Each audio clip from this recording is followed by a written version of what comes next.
Okay, real talk. Have you ever been on a date or chatting with someone new and within 10 minutes they've spilled their entire life story like way too much, way too fast? You're sitting there sipping your coffee, nodding along, and they're like, I was born during a thunderstorm. My ex was the worst. Oh, by the way, I have trust issues because my goldfish ran away when I was 6. Meanwhile, you're just trying to remember their last name. If you've ever experienced this or done this, you might be dealing with floodlighting. And trust me, you're not alone. Studies show that oversharing too soon can actually reduce the trust in relationships by up to 30% because people feel pressured to react in a way they're not ready for. Today, we're breaking down what floodlighting actually is, why we do it, and how to stop oversharing without feeling like a closed off robot.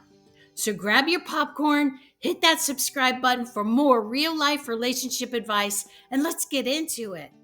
What is floodlighting? Floodlighting is when you unload way too much personal information on someone, often early in a relationship, expecting instant emotional closeness.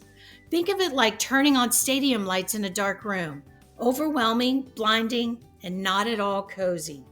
It's basically emotional TMI. Instead of a gradual connection, it's boom, here's my entire emotional baggage. Instead of trust building naturally, it's like a pop quiz on your life traumas. And hey, I get it. We floodlight because we want deep connection right now. We mistake oversharing for honesty.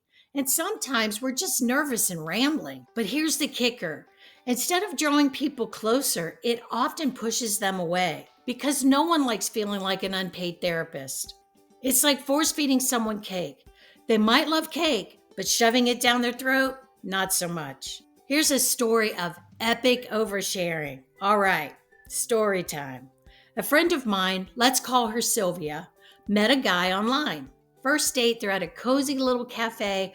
5 minutes in, he looks deep into her eyes and says, I just feel like I can be real with you. So, my ex and I broke up because she said I had commitment issues, which is so unfair because my parents got divorced when I was 6. And ever since then, I've had a fear of abandonment, but I'm working on it in therapy. Oh, and did I mention I have 3 cats? Sylvia, holding her latte, was like, Sir, we haven't even ordered yet. By the end of the date, he knew nothing about her because he floodlighted his entire emotional history. And guess what? There was no second date. Are you surprised, by the way? Signs you might be floodlighting. Let's see if this sounds familiar. If you do 3 or more of these things, you might be an oversharer. You share personal stories before you know their middle name.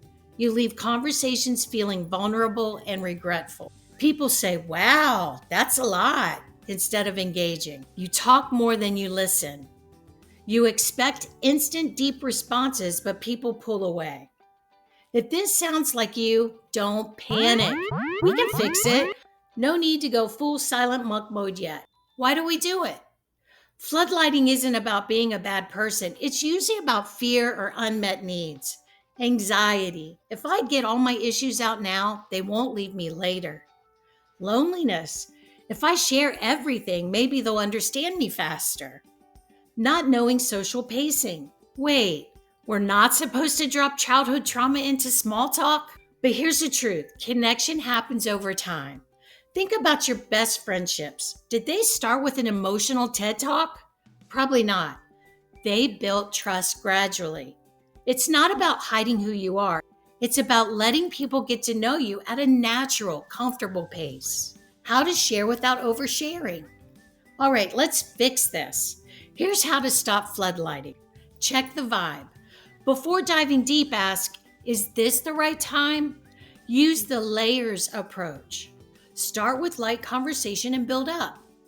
Match the other person's energy. If they're keeping it light, don't go deep. Pause and reflect. This one's a good one. Ask yourself, would I want to hear this from someone I just met? It's not fake to hold back, it's just reading the room. All right, here's your bonus tip. The 70-30 rule. Here's the golden rule for sharing. 70% listening, 30% talking.